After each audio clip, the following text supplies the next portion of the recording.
What if the Pocket 4 really does get a variable aperture 1/1.1-inch sensor and dual cameras squeezed into that slim wand body? Would that be genius or engineering madness? In this video, I'm laying out the clearest leaks so far, why the sensor choice matters more than the megapixel number, the real challenges of putting an adjustable aperture on a 3-axis gimbal, what the likely video and high frame rate trade-offs will be, and why December 18th feels like more than a random launch date. Stick around. The part about thermals and stabilization near the middle is where DJI either wins or trips over physics.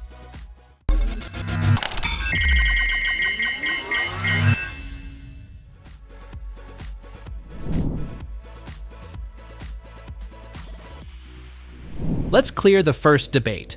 1 inch versus 1/1.1 inch. Honestly, they're practically twins.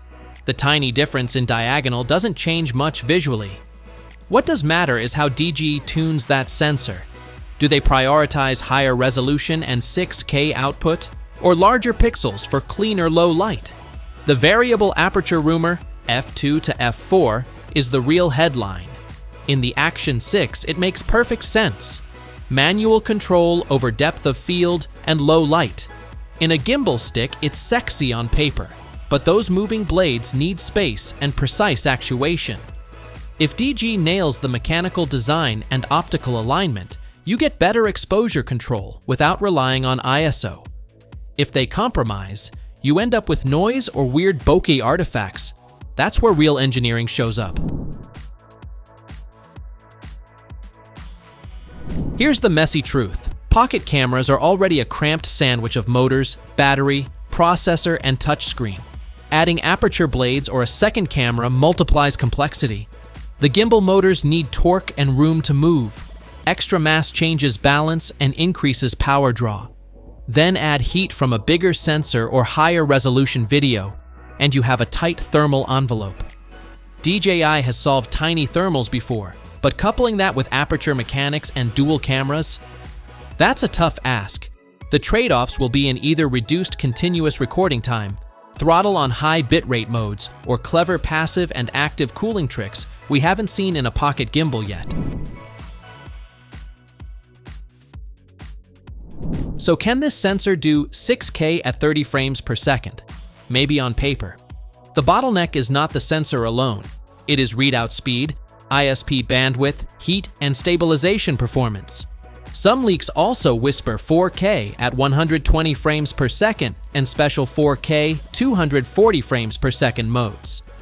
Those would be amazing for slow motion, but expect caveats: limited recording duration, thermal cutouts, or crop modes. Another likely path is a 6K mode tuned for short clips and an efficient 4K 120 frames per second that's usable for longer takes. In short, spec sheets will look great. Real-world continuous performance will determine whether pros trust this camera for events or long shoots. Leaks hint at a slightly taller Pocket 4 body, maybe dual displays, a larger battery, and improved cooling. That would help the new features, but it also nudges price up.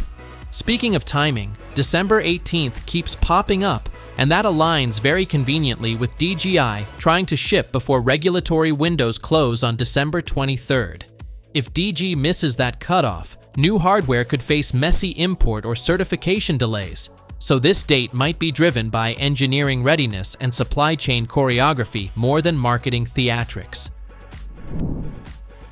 If you want cleaner low light, real depth control in a pocket form, and plan to shoot short, high-quality clips, the Pocket 4 could be a home run.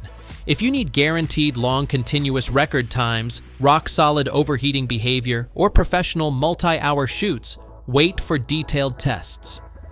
Trust me on this one. The headline specs are exciting, but the tiny compromises in thermal management and stabilization will define whether the Pocket 4 is a clever consumer upgrade or a pocket filmmaker's new essential. Drop your hot take below. Would variable aperture in a gimbal pocket camera make you upgrade, or does this feel like feature creep? Like, subscribe, and hit the bell so you do not miss the review when DJI finally goes official.